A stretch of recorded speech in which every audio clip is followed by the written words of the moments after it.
Assalamualaikum warahmatullahi wabarakatuh. Selamat pagi Ibu ucapkan kepada anak-anak Ibu, dan selalu dalam keadaan sehat walafiat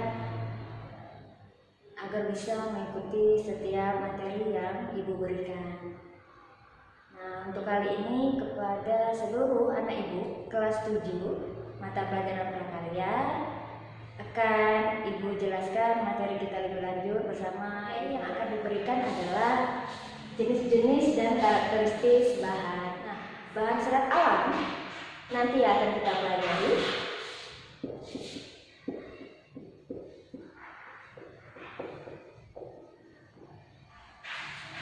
Bahan serat alam itu adalah bahan serat yang berasal dari alam. Kemudian limbah bahan serat itu mudah terurai ke dalam tanah. Jadi langsung terurai ke dalam tanah dari bahan serat alam. Pengertian dari bahan serat alam itu adalah definisi adalah bahan serat alam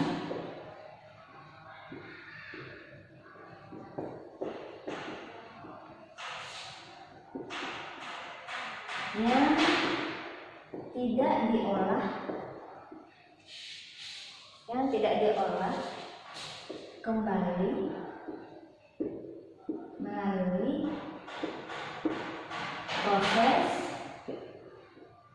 proses dan penambahan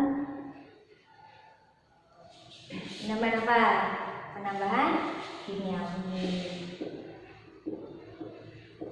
sehingga tetap terjaga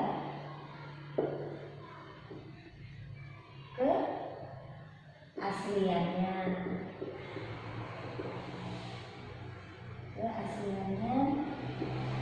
dan diutamakan. Jadi bahan serat alam itu adalah bahan serat alam yang tidak diolah kembali. Ini kata kuncinya, diolah kembali melalui proses dan penambahan kimiawi sehingga tetap terjaga keasliannya dan diutamakan.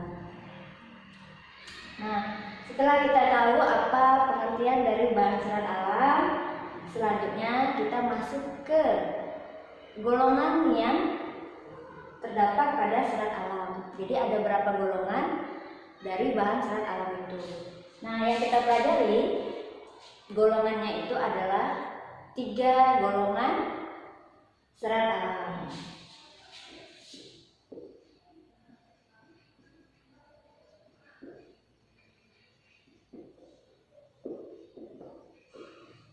Yang pertama itu adalah dari tumbuhan. Yang kedua itu dari hewan. Yang ketiga serat alam dari mineral. Nah, dari ketiga serat alam ini ada serat tumbuhan, ada serat hewan. Yang dipelajari itu hanya serat tumbuhan dan serat hewan. Karena dari serat tumbuhan dan serat hewan ini merupakan jenis serat alam yang bisa kita temui di lingkungan sekitar. Ya, golongan serat yang kita pelajari.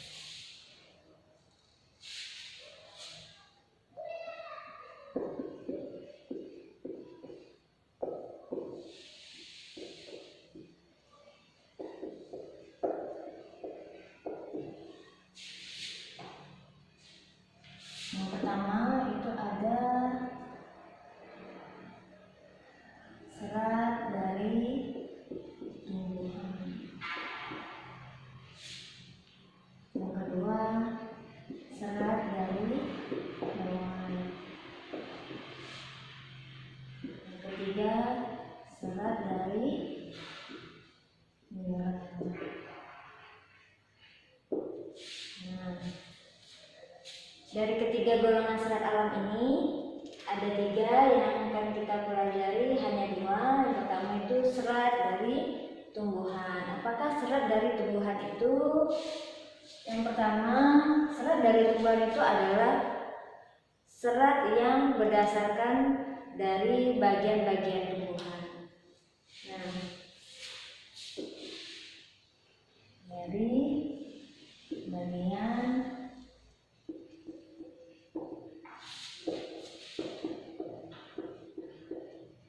tumbuhan. Nah, kenapa tidak semua tumbuhan yang bisa dijadikan serat alam? Karena tidak semua serat tumbuhan itu memiliki kandungan yang dapat diolah menjadi serat alam. Itu dia yang pertama. Ya. Kemudian hal ini disebabkan karena serat-serat yang diinginkan sebagai bahan baku dalam pembuatan tekstil, produk tekstil itu memiliki persyaratan khusus. Ya, persyaratannya apa? Gitu ya. Memiliki persyaratan yang dibutuhkan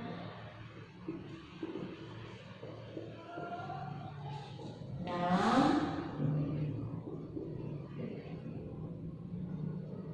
produk tekstil. Nah, yang diperlukan atau yang dibutuhkan itu adalah jenis tumbuhan yang memiliki persyaratan diantaranya. Yang pertama adalah tumbuhan itu harus kuat. Kalau tumbuhannya tidak kuat berarti tidak bisa digunakan sebagai bahan baku dalam pembuatan serat alam.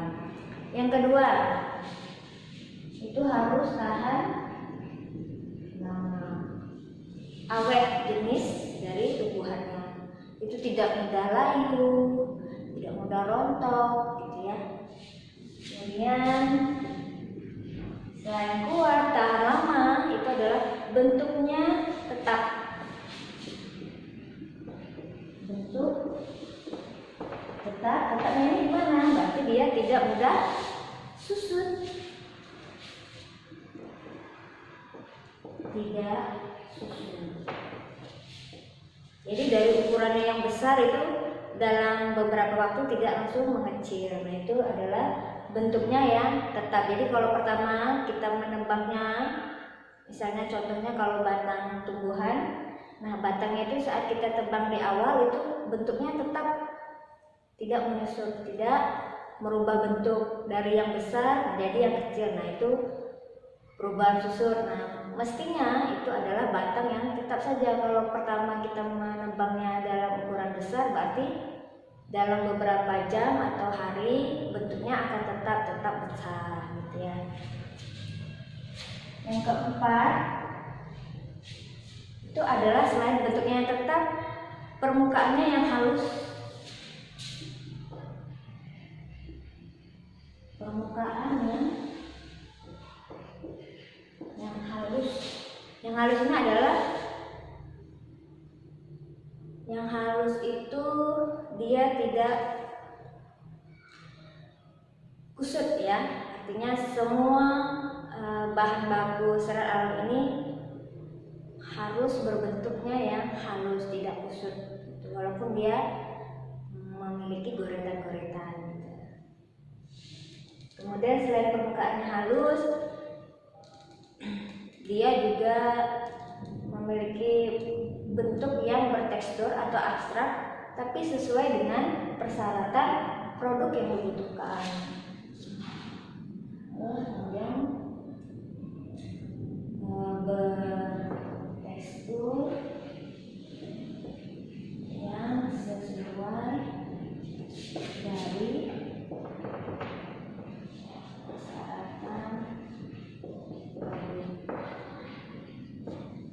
Kalau misalnya produknya membutuhkan goretan-goretan berbentuk abstrak, ya mungkin jenis tumbuhan seperti itu yang kita butuhkan. Intinya dia berbentuk sesuai dari produk yang akan dihasilkan. Sudah ada bagian, kemudian persyaratan yang dibutuhkan. Yang terakhir, yang ketiga itu adalah klarifikasi dari serat tumbuhan yang diperlukan oleh produk, ya.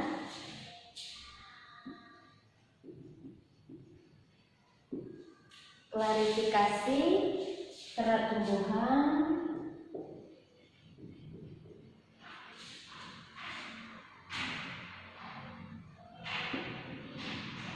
yang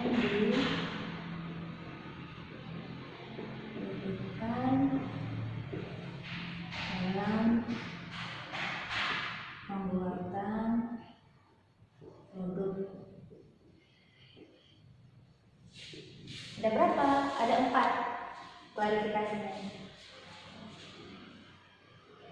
Yang pertama itu adalah kita bisa membagi jenis-jenis apa saja yang diperlukan dalam pembuatan produk. Jadi jenis tumbuhan itu ada bagian-bagiannya tadi. Nah, bagiannya yang bisa dikenali itu dibagi lagi menjadi 4. Yang pertama itu adalah serat dari biji.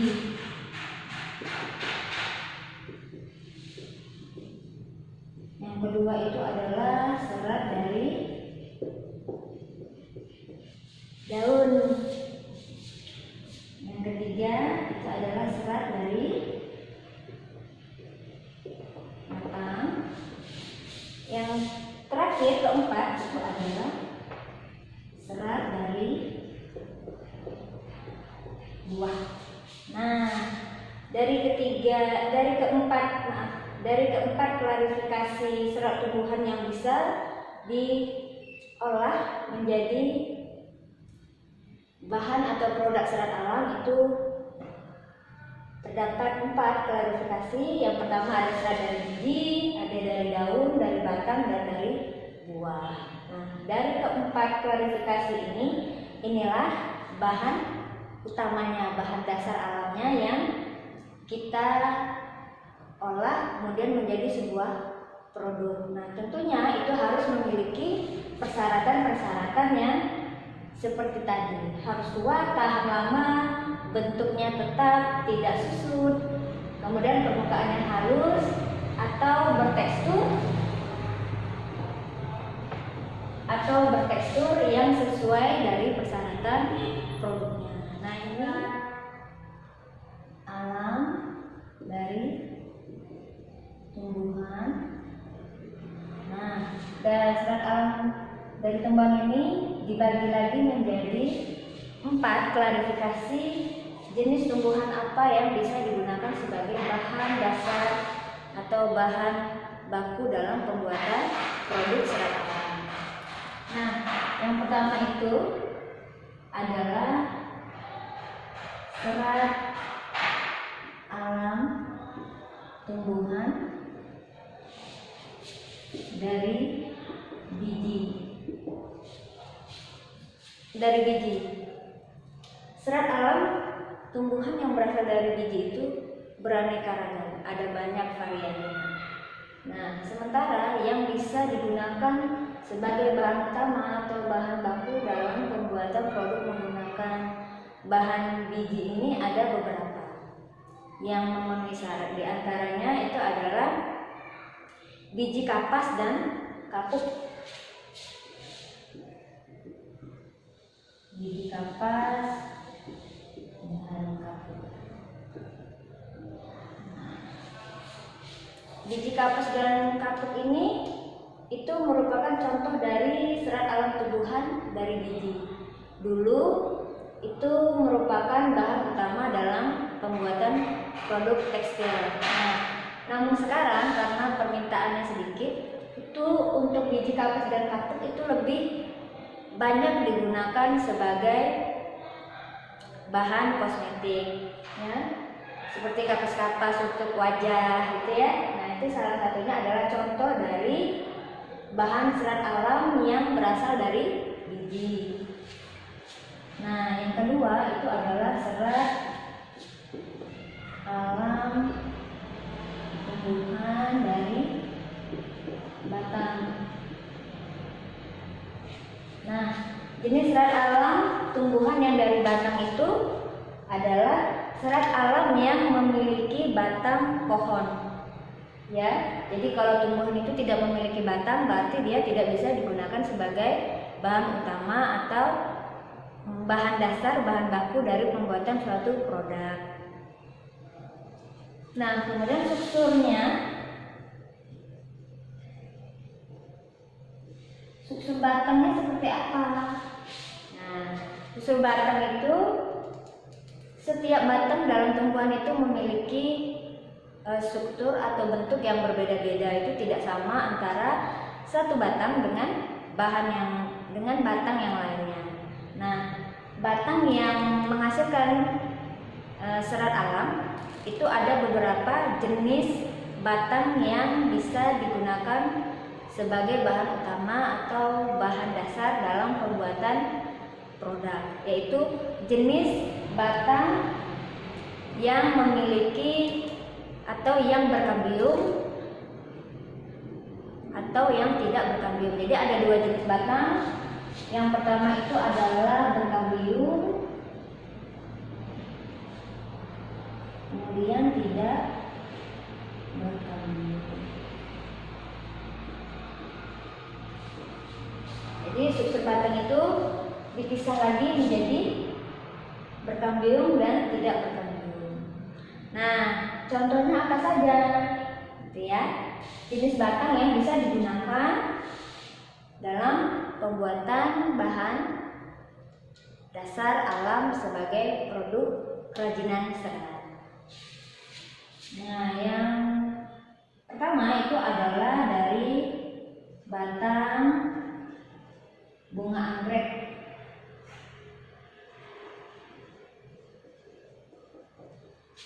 Nah, itu batang bunga anggrek itu bisa digunakan sebagai bahan dalam pembuatan suatu produk. Kemudian selain batang anggrek itu batang apa lagi? Ada batang menimbul. Kemudian batang apa lagi yang digunakan? Batang buah atau batang dari pohon mahkota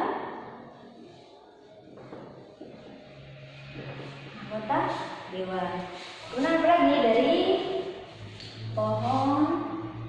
batang pohon beringin. Nah, masih ada dari batang pohon san, ada batang dari pohon rosella,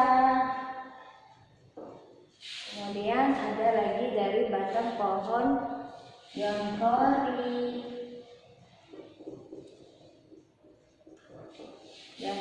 flag, ada jus, dan lain-lain.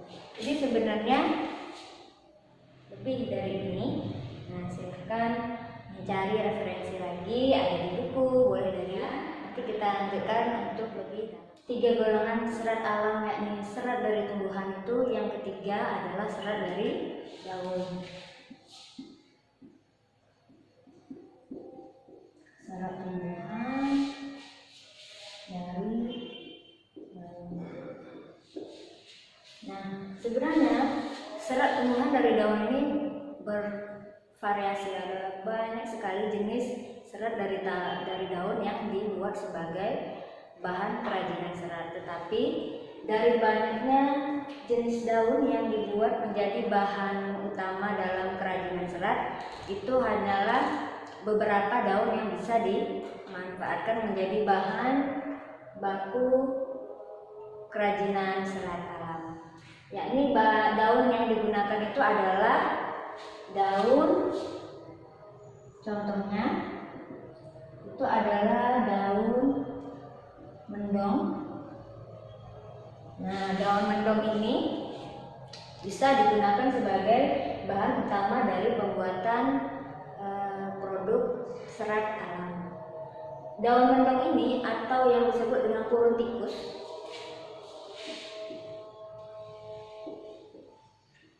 itu sama, nah itu bahasa lainnya adalah daun purun tikus. Kemudian daun yang bisa digunakan itu adalah daun nanas.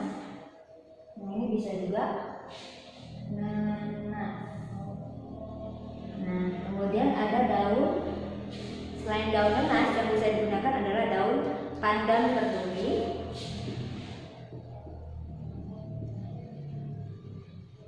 Nah, daun pandan berduri ini bisa juga digunakan sebagai bahan utama. Selanjutnya ada bahan daun eceng gondok. Daun bahan eceng gondok ini itu bisa digunakan juga sebagai produk utama dari serat alam tumbuhan. Selain daun eceng gondok itu ada lagi namanya daun Abacassia. Daun Abacassia. Nah, ini daun ini juga bisa digunakan sebagai bahan utama. Yang terakhir adalah daun Heineken.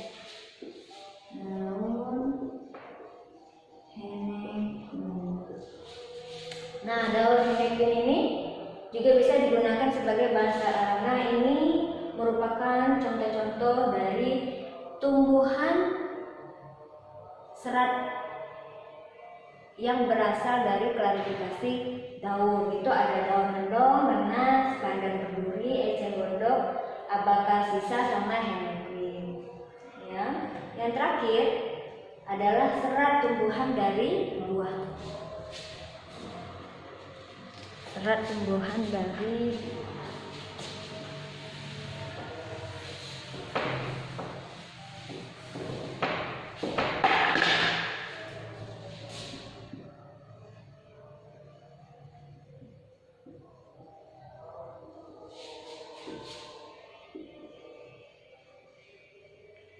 serat tumbuhan dari buah ini sebenarnya banyak, tapi yang familiar, yang sering digunakan sebagai bahan kerajinan serat itu adalah tumbuhan dari buah kelapa. Ya, dari buah kelapa ini kita udah tahu bahwa banyak kegunaannya, mulai dari batang, kemudian mulai dari daun sampai terakhir pada buahnya. Ya, nah sebelum mencapai ke buahnya, itu buah kelapa itu diselimuti oleh sabur-sabur, yang mana saburnya itu juga memiliki kegunaan dan manfaat dalam membuat suatu produk kerajinan. Adapun sabut yang digunakan untuk bahan utama, bahan baku, bahan dasar dalam pembuatan produk kerajinan serat ini adalah serat yang memiliki bentuk yang panjang.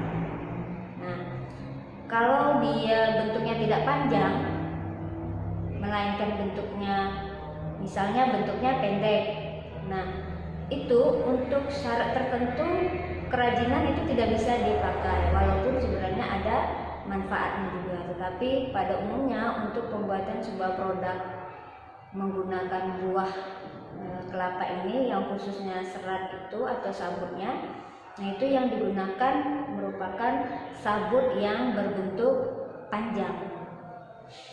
Kemudian selain sabut itu adalah dari buah kelapanya itu yang diambil sebagai bahan utama dalam membuat sebuah produk kerajinan serat itu adalah batok. Jadi ada sabutnya itu nanti dibagi lagi, ada yang panjang, ada yang pendek, dan ada debu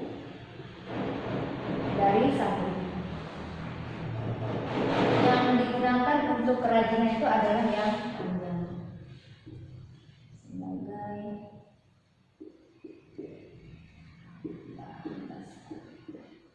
yang panjang. Selanjutnya itu ada batok. Nah, batok kelapa inilah yang paling sering digunakan dalam pembuatan serat alam. Ini paling legendaris karena banyak jenis kerajinan serat yang dibuat menggunakan bahan utama atau bahan dasarnya dari batok kelapa, dan bentuknya itu pun cantik-cantik, mulai dari untuk hiasan di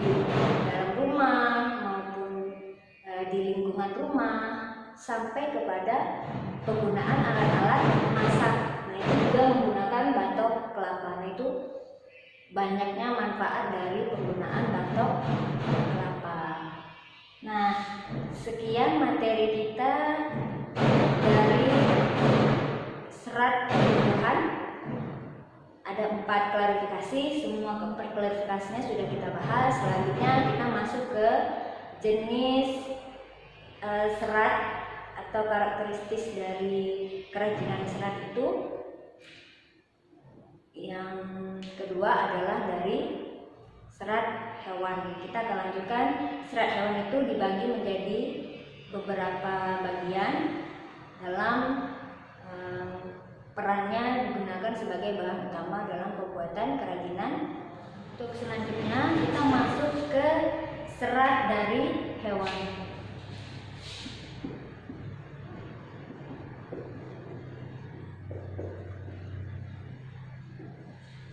Nah, serat dari hewan ini itu lebih banyak disukai konsumen yang berasal dari negara-negara Eropa karena memiliki tekstur yang lembut dan halus. Kemudian karena sifat dari hewan ini adalah menghangatkan, serat dari hewan ini adalah menghangatkan. Nah, itu khusus untuk di negara-negara yang memiliki musim dingin. Nah, itu mereka sangat menyukai di hewan. Nah, adapun bahan serat yang digunakan sebagai bahan dasar atau bahan utama dalam bahan tekstil itu adalah stapel dan filamen. Nah, sekarang kita mau tahu apa itu bahan atau serat yang dan filamen. Yang pertama kita masuk adalah stapel. Serat dari stapel. Serat hewan tadi dibagi menjadi 2 serat yang dipergunakan sebagai bahan utama yang terbagian dari serat hewan. Dari hewan ini itu ada beberapa bagian lagi yang digunakan sebagai bahan baku atau bahan utama dalam pembuatan produk tekstil kerajinan serat. Yang pertama itu adalah serat dari stapel. Serat dari stapel ini biasanya berbentuk rambut hewan.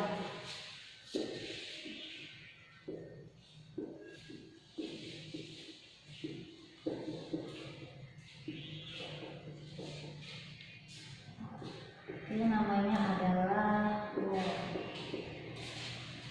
Nah, produknya adalah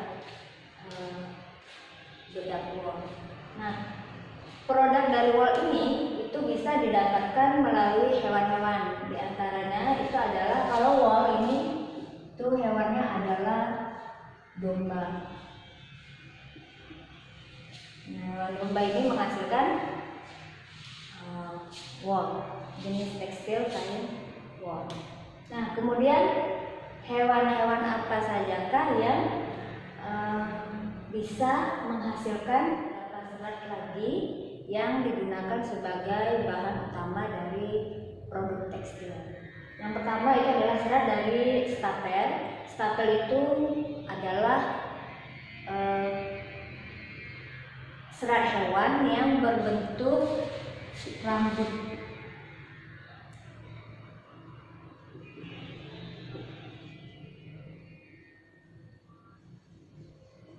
Serat hewan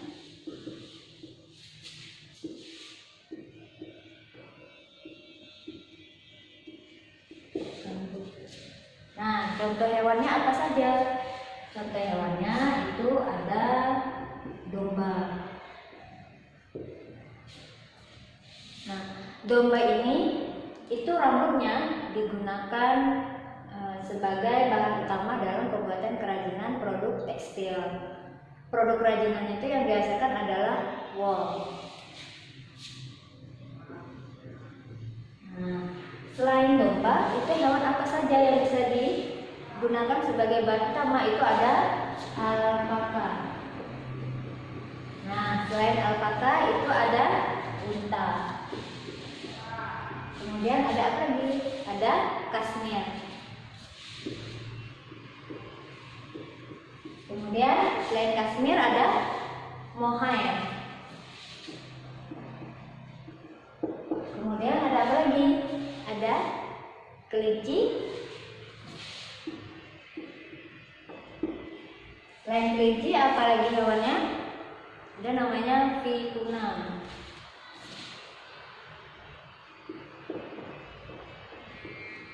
Nah, hewan-hewan inilah yang bisa digunakan rambutnya atau bulunya yang berbentuk rambut tadi yang digunakan sebagai bahan dasar atau bahan utama dalam produk wool atau bulu domba tadi. Itu adalah ciri-cirinya memiliki tekstur yang agak kuat, kemudian tidak berkilau, selanjutnya berbentuk keriting, kemudian memiliki kekenyalan bulu yang tinggi atau wool yang tinggi.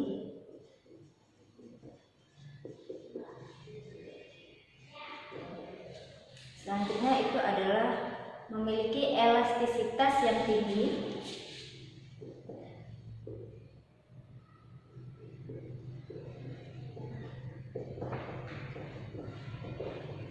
Selain memiliki elastisitas yang tinggi, wool juga memiliki penahan panas yang baik yang bisa menahan dari pada jamur dan bakteri.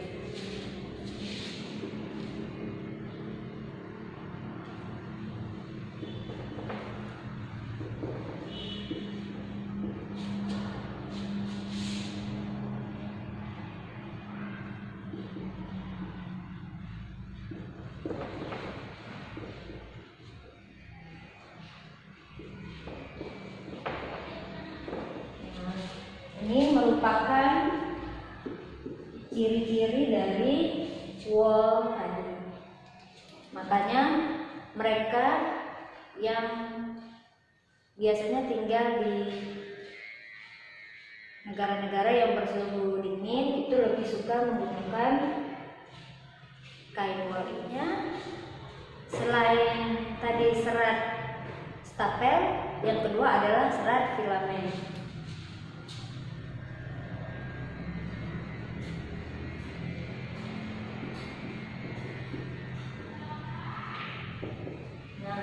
Serat dari filamen ini adalah serat hewan yang berbentuk jaringan.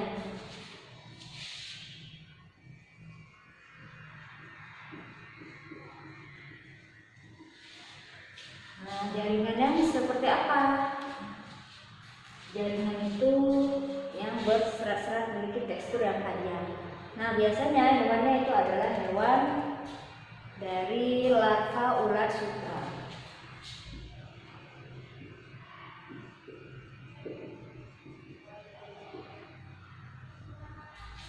Larva ulat sutra ini yang digunakan untuk membentuk kepompong. Nah, dari kepompong itu kemudian seratnya itu dipintal menjadi sebuah benang.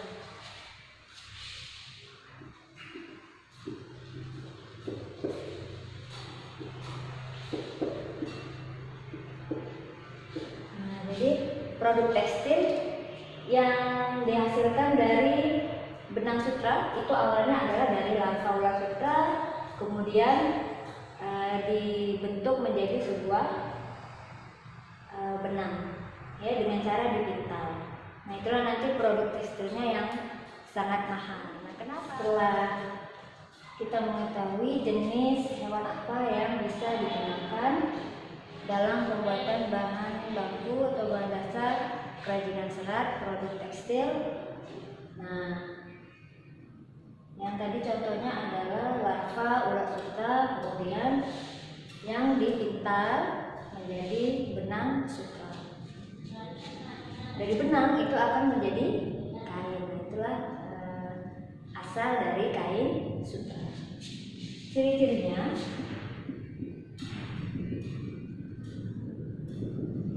pertama, kain sutra itu bentuknya adalah selain berkilau, kain yang berasal dari ulat sutra ini atau kain sutra ini adalah memiliki bahan yang bagus. Kenapa bagus? Karena dia berbentuk kainnya itu memiliki kelembutan yang tinggi, kemudian halus.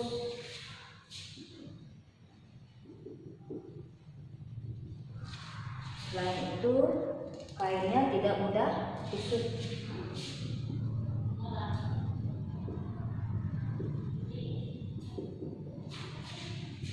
Nah, selain tidak mudah kusut, kainnya itu juga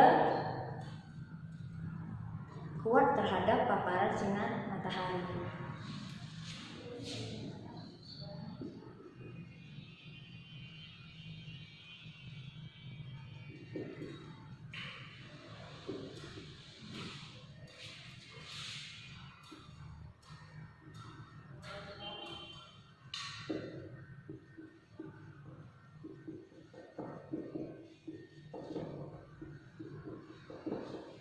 Nah, selain kuat terhadap tinggi dari paparan atau sinarnya matahari, itu selanjutnya memiliki daya serat yang tinggi.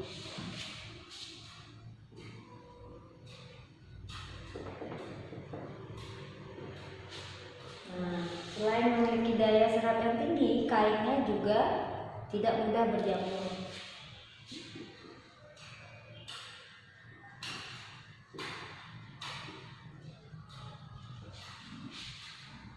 Selain tidak mudah berjamur, kainnya juga mudah terbakar karena dia terlalu halus dan lembut tadi.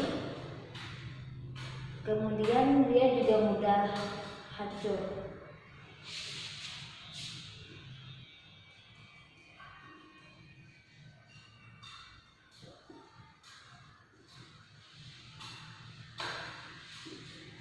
Nah, ini merupakan ciri-ciri dari kain sutra karena dia memiliki bentuk yang lembut, halus, sehingga dia mudah terbakar dan mudah hancur. Ciri tadi itu kita bisa menyimpulkan bahwa semuanya produk tekstil, terutama yang dihasilkan melalui serat dari hewan ini, itu harus memerlukan perawatan yang lebih khusus, perawatan yang ekstra maksimal dalam menjaganya sehingga kain tersebut bisa bertahan lama. Setelah kita mengetahui tadi apa saja bahan-bahan utama yang diperlukan dalam pembuatan kerajinan bahan serat alam, itu ada serat dari tumbuhan, kemudian serat hewan. Setelah kita mengetahui semuanya, kita lanjut kepada tahap pengolahan dari bahan serat itu sendiri. Nah, pengolahan ini biasanya dilakukan oleh pengrajin. Jadi setelah kita mengetahui bahan utamanya apa, kemudian asalnya dari mana, selanjutnya pengrajin yang melakukan pengolahan dari bahan serat itu. Nah, setelah diolah biasanya itu menghasilkan suatu bahan utama produk untuk nantinya akan dibuat menjadi sebuah produk tekstil. Nah,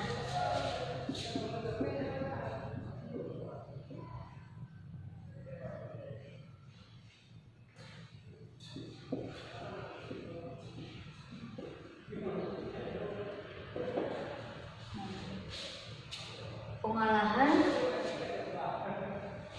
bahan serat ini untuk nantinya akan menghasilkan produk tekstil. Nah, itu biasanya dilakukan dengan beberapa tahap. Yang pertama itu adalah tahap pemintalan benang.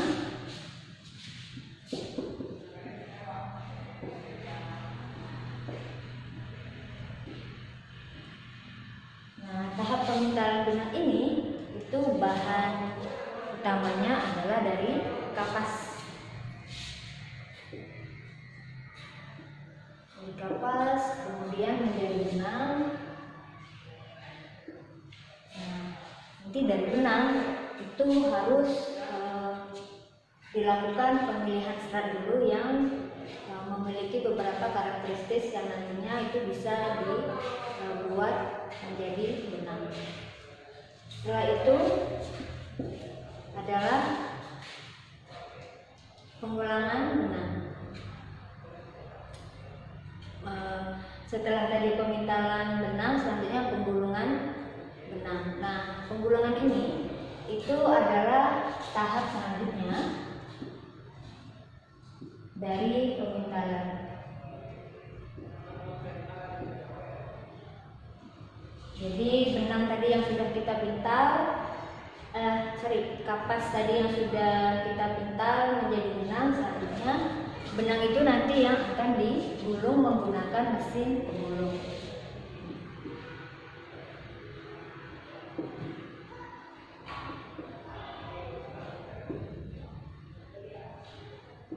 Jadi untuk menggulung benang itu ada khusus mesin penggulung benang.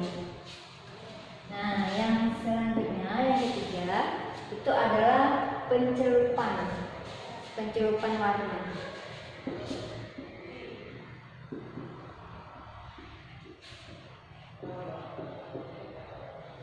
Nah, pencelupan warna ini benang-benang tadi yang sudah digulung, selanjutnya untuk memilih warna apa yang diinginkan dalam produk kerajinan tersebut, kita harus mencelupkan untuk bisa menghasilkan warna yang diinginkan.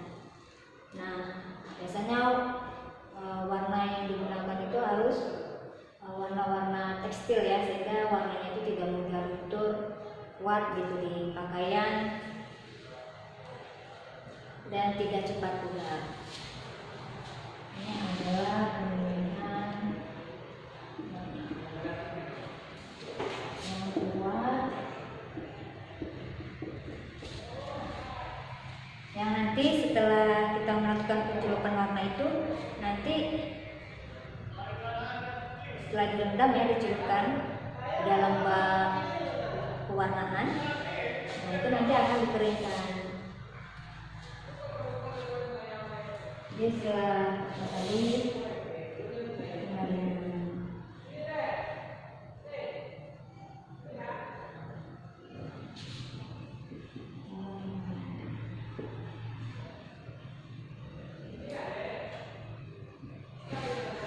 setelah tahap pengeringan, baru benang tadi bisa ditenun.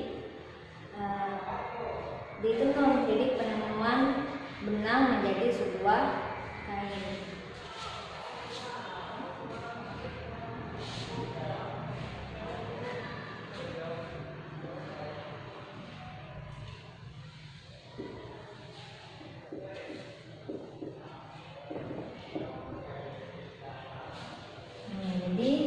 Merupakan tahap-tahap yang dilalui dalam pembuatan kain. Nah, seandainya bahan serat tadi itu tidak dilanjutkan untuk menjadi kain, nah benangnya itu bisa digunakan untuk makrame atau tapestry. Jadi ada dua lagi. Kalau sampai di tahap C ini menjadi benang. Nah, itu ada namanya tapestry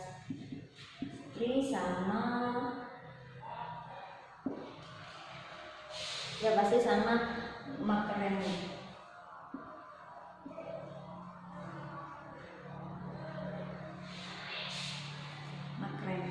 Ya, kalau dia dari stop sampai di tahap C, nah itu menghasilkan benang. Tapi kalau dia sampai di tahap B menjadi kain, nah itu kainnya kain yang sudah lengkap, ada warnanya gitu ya, tinggal untuk nantinya dibentuk menjadi sebuah pakaian ataupun sebagai cenderamata lainnya. Nah, kain itu nanti biasanya masih dalam bentuk polos ya, belum ada model gitu ya. akan diikat ya menjadi kain ikat yang sudah dicelurkan. Jadi ini kainnya adalah kain ikat. Kainnya masih kain ikat celup. Nah, kain ikat celupnya ini nanti akan dibuat dengan model-model tertentu oleh para desainer fashion. Nah, sekian materi yang Ibu sampaikan pada pertemuan kali ini.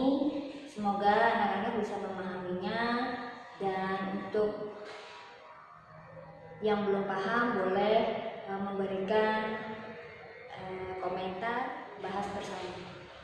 Terima kasih. Assalamualaikum warahmatullahi wabarakatuh. Selamat